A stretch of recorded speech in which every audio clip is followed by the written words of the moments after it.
महाभारत एक ऐसा महाकाव्य है जिसमें अनेक शक्तिशाली योद्धाओं की गाथाएं समाहित हैं। ये योद्धा न केवल अपने पराक्रम और वीरता के लिए प्रसिद्ध हैं, बल्कि उनके संघर्ष और व्यक्तित्व भी उन्हें विशेष बनाते हैं। महाभारत के युद्ध में इन योद्धाओं ने अपनी शक्ति, कौशल और बलिदान से धर्म और अधर्म की गहरी व्याख्या प्रस्तुत की। तो आइए जानते हैं महाभारत के 10 सबसे शक्तिशाली योद्धाओं और उनके योगदान के बारे में। नंबर 10, दुर्योधन। दुर्योधन कौरवों के सबसे बड़े भाई, कौरवों के सबसे शक्तिशाली योद्धाओं में से एक थे। उन्होंने कौरव सेना का नेतृत्व किया और अंत तक अपने सिद्धांतों पर अडिग रहे। वे अपनी गदा युद्ध की कला के लिए प्रसिद्ध थे। दुर्योधन की महत्वाकांक्षा और आत्मविश्वास उनकी सबसे बड़ी ताकत थी। युद्ध के अंतिम क्षणों तक दुर्योधन ने अपने साहस और कौशल से यह सिद्ध किया कि वे एक सच्चे योद्धा थे। यद्यपि उनका अहंकार और अधर्म उनकी हार का कारण बना, लेकिन उनकी योद्धा भावना ने उन्हें एक शक्तिशाली पात्र बना दिया। महाभारत युद्ध के मुख्य कारण और कौरव पक्ष के नायक थे। नंबर 9, भीम। भीम पांडवों में दूसरे स्थान पर अपनी विशाल शक्ति और दृढ़ संकल्प के लिए जाने जाते थे। उन्होंने अपनी गदा युद्ध की कला से कई युद्ध जीते। भीम ने अपने बल और साहस से कई राक्षसों और कौरव योद्धाओं को परास्त किया। भीम ने कौरवों के 99 भाइयों का वध किया और दुर्योधन को गदा युद्ध में हराया। उन्होंने अपनी शक्ति और साहस से कई राक्षसों और कौरव योद्धाओं को परास्त किया। भीम की वीरता पांडव सेना के लिए प्रेरणा बनी। युद्ध के अंतिम दिन भीम ने दुर्योधन के साथ गदा युद्ध किया और उसे पराजित किया। उनकी वीरता ने पांडवों की जीत सुनिश्चित की। नंबर 8, घटोत्कच। भूपराक्रमी घटोत्कच महाभारत के महान योद्धाओं में से एक थे। वे भीम और राक्षसी हिडिंबा के पुत्र थे। उनकी पहचान उनकी अद्भुत शक्ति, विशाल शरीर और जादुई शक्तियों के कारण थी। घटोत्कच ने पांडवों के लिए कई मौकों पर महत्वपूर्ण भूमिका निभाई। वे राक्षस योद्धा थे और उनके पास असीम शक्ति और जादुई शक्तियां थीं। घटोत्कच का योगदान महाभारत युद्ध में अद्वितीय था। युद्ध के समय घटोत्कच ने कौरव सेना में भय उत्पन्न कर दिया। कर्ण को मजबूर होकर इंद्र द्वारा दिए गए दिव्य अस्त्र शक्ति का प्रयोग करना पड़ा, जो केवल एक बार उपयोग किया जा सकता था। इससे घटोत्कच वीर गति को प्राप्त हुए, लेकिन उनकी बलिदान ने पांडवों को युद्ध में निर्णायक लाभ दिलाया, क्योंकि कर्ण अब अर्जुन के खिलाफ शक्ति अस्त्र का प्रयोग नहीं कर सका। उनकी बलि ने पांडवों को विजय की ओर अग्रसर किया। घटोत्कच का बलिदान साहस, निष्ठा और कर्तव्य का प्रतीक है। उनका त्याग पांडवों की विजय में महत्वपूर्ण सिद्ध हुआ। नंबर 7, अभिमन्यु। अभिमन्यु अर्जुन और सुभद्रा के पुत्र थे। वे कम उम्र में ही महाभारत के सबसे वीर योद्धाओं में से एक बन गए। वे अपने पिता के समान वीर और साहसी थे। अभिमन्यु ने अपने अल्प जीवन काल में अद्वितीय वीरता का प्रदर्शन किया। वे चक्रव्यूह भेदन की कला में पारंगत थे और उनकी मृत्यु महाभारत के सबसे मार्मिक क्षणों में से एक है। चक्रव्यूह में प्रवेश करने के बाद अभिमन्यु ने अकेले ही कई कौरव योद्धाओं को परास्त किया, लेकिन अंत में कौरवों ने उन्हें धोखे से मार दिया। उनकी वीरता ने यह सिद्ध किया कि साहस और निष्ठा के बल पर कोई भी योद्धा महान बन सकता है। अभिमन्यु की वीरता युवा योद्धाओं के लिए एक प्रेरणा बन गई। नंबर 6, अश्वत्थामा। अश्वत्थामा द्रोणाचार्य के पुत्र महाभारत के अमर पात्रों में से एक हैं। वे जन्म से ही अमरत्व के वरदान से संपन्न थे। अश्वत्थामा को अपने पिता से अद्वितीय युद्ध कौशल और दिव्य अस्त्रों का ज्ञान प्राप्त हुआ था। वे क्रोध और प्रतिशोध के प्रतीक थे। अश्वत्थामा ने पांडवों के शिविर पर आक्रमण किया और द्रौपदी के 5 पुत्रों का वध किया। उन्होंने ब्रह्मास्त्र का प्रयोग किया, जिससे पृथ्वी पर विनाश का खतरा उत्पन्न हुआ।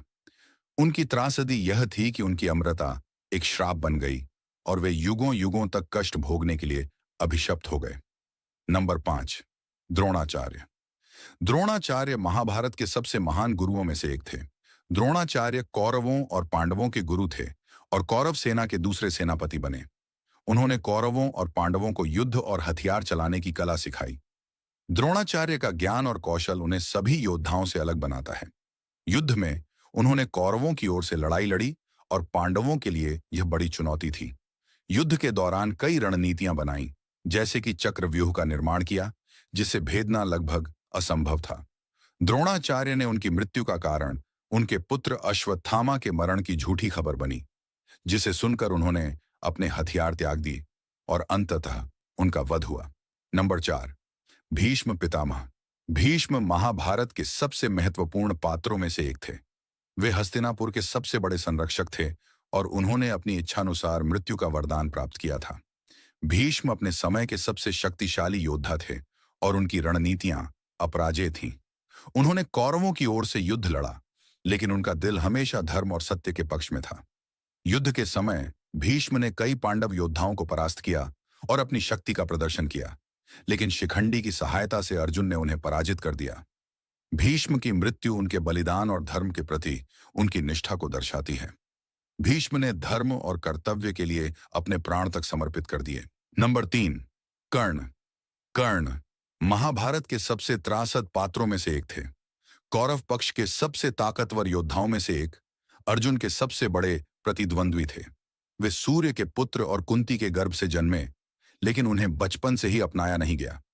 कर्ण को दानवीर कर्ण के नाम से भी जाना जाता है, क्योंकि वे अपने जीवन में किसी भी याचक को खाली हाथ नहीं लौटाते थे। उनके पास जन्मजात कवच और कुंडल थे, जो उन्हें अजेय बनाते थे। युद्ध के दौरान उन्होंने घटोत्कच का वध किया, हालांकि इसके लिए उन्हें अपना इंद्र द्वारा दिया गया शक्ति अस्त्र खर्च करना पड़ा। कर्ण ने परशुराम से शिक्षा प्राप्त की और उनके शिष्य बने। यद्यपि उनका जीवन कठिनाइयों से भरा था, फिर भी उन्होंने अपने कौशल और पराक्रम से यह सिद्ध कर दिया कि वे किसी भी योद्धा से कम नहीं हैं। युद्ध के समय कर्ण ने कौरवों की ओर से लड़ाई लड़ी और कई बार अर्जुन के समकक्ष खड़े हुए, लेकिन उनके जीवन की सबसे बड़ी त्रासदी यह थी कि भगवान इंद्र ने छल से उनके कवच कुंडल ले लिए। इसके बावजूद कर्ण ने अपनी आंतरिक शक्ति और साहस से यह साबित किया कि वे एक सच्चे योद्धा थे। कर्ण ने अपनी युद्ध क्षमता और बलिदान से कौरव सेना को मजबूती दी। नंबर 2, अर्जुन। अर्जुन पांडवों के 5 भाइयों में से तीसरे थे और द्रोणाचार्य के प्रिय शिष्य। उन्हें महाभारत का सबसे महान धनुर्धर माना जाता है। अर्जुन को इंद्र के वरदान स्वरूप दिव्य अस्त्र प्राप्त हुए थे, जिनका प्रयोग उन्होंने युद्ध में अनगिनत बार किया। अर्जुन का गांडीव धनुष और उनके दिव्यास्त्र उन्हें अजेय बनाते थे। उनकी वीरता और कौशल उन्हें अन्य सभी योद्धाओं से अलग बनाते हैं। महाभारत युद्ध के दौरान अर्जुन ने अपनी सूझबूझ और साहस से चक्रव्यूह जैसी रणनीतियों को तोड़ा। जयद्रथ वध के समय उन्होंने सूर्यास्त से पहले अपने प्रतिज्ञा को पूरा कर यह साबित कर दिया कि वे युद्ध के सच्चे नायक हैं। उन्होंने युद्ध में पाशुपतास्त्र और अन्य दिव्यास्त्रों का कुशलता से उपयोग किया। उनके और कर्ण के बीच हुआ द्वंद्व महाभारत के सबसे प्रसिद्ध युद्धों में से एक है। अर्जुन की सफलता का सबसे बड़ा कारण उनके प्रति भगवान कृष्ण की अपार कृपा और उनका दृढ़ निश्चय था। नंबर 1, भगवान श्री कृष्ण। भगवान श्री कृष्ण महाभारत के सबसे महत्वपूर्ण पात्रों में से एक हैं। वे विष्णु के अवतार माने जाते हैं और अपने ज्ञान, रणनीति और दिव्य शक्तियों के लिए प्रसिद्ध हैं। यद्यपि उन्होंने युद्ध में स्वयं कोई हथियार नहीं उठाया, फिर भी उनका योगदान अकल्पनीय था। वे अर्जुन के सारथी बने और गीता का उपदेश देकर उन्हें अपने धर्म का पालन करने के लिए प्रेरित किया। श्री कृष्ण ने अर्जुन को यह समझाया कि युद्ध केवल अधर्म के विनाश के लिए है और इसमें मोह और व्यक्तिगत रिश्तों को त्यागना चाहिए। श्री कृष्ण की सुदर्शन चक्र शक्ति ऐसी थी कि उससे कोई भी परास्त नहीं हो सकता था। उन्होंने भीष्म, द्रोणाचार्य और कर्ण जैसे योद्धाओं को रणनीति से पराजित किया। जब युद्ध में कौरवों का पलड़ा भारी लगने लगा, तो श्री कृष्ण ने अर्जुन को न केवल अपनी दिव्य दृष्टि दी, बल्कि अपनी चतुराई से युद्ध को धर्म की दिशा में मोड़ा। उनकी बुद्धिमत्ता और धर्म के प्रति निष्ठा ने उन्हें महाभारत का सबसे अद्वितीय पात्र बनाया। महाभारत के इन योद्धाओं ने अपने कौशल, निष्ठा और बलिदान से यह सिद्ध किया कि युद्ध केवल शक्ति का नहीं, बल्कि धर्म, कर्तव्य और नैतिकता का भी माध्यम है। इनकी कहानियां आज भी हमें प्रेरणा देती हैं। Thanks for watching. अगर आपको वीडियो पसंद आए तो लाइक, शेयर और सब्सक्राइब करें।